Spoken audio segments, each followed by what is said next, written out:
United States citizens are concerned about the proliferation of data centers in their communities, and they have every right to feel that way. Now, data centers are basically these software facilities that are designed to train AIs. So basically, there's hardly any human involvement. If they've ever said to your local politicians, well, we'll give you more tax revenue and we'll also generate more jobs, then usually they're predicating their building and their deals on false promises. Because sometimes what happens is they'll go behind closed doors with local government leaders, they'll sign NDAs, and they'll remain quiet about the fact that sometimes taxpayers are going to be on the hook for the bill to upgrade the utilities for these centers, whether that be the water or the electricity.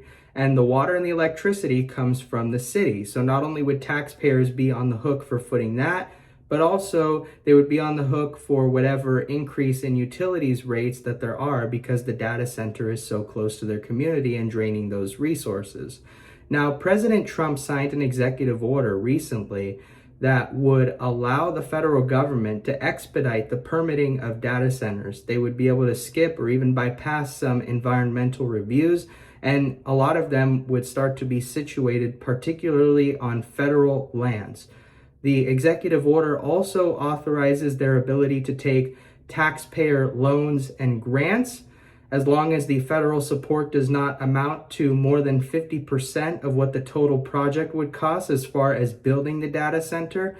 Now, mind you, Trump has also authorized a task force so that if states try to resist data centers or they try to pass laws so that there are moratoria in their communities as far as building data centers, then there would be preemption. Potentially, he would be dangling federal funding like it's a carrot on a stick. You know, if you don't go with what the feds want for data centers, well, then we're going to make sure that you don't have the funding that you need for, let's say, broadband.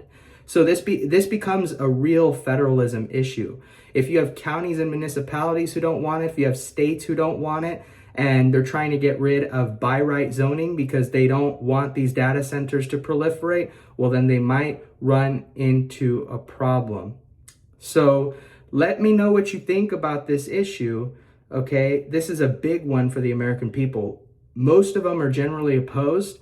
If you're willing to learn more about federalism issues, you can go to the National Federalism Commission's website and you'll see it pop up in a second.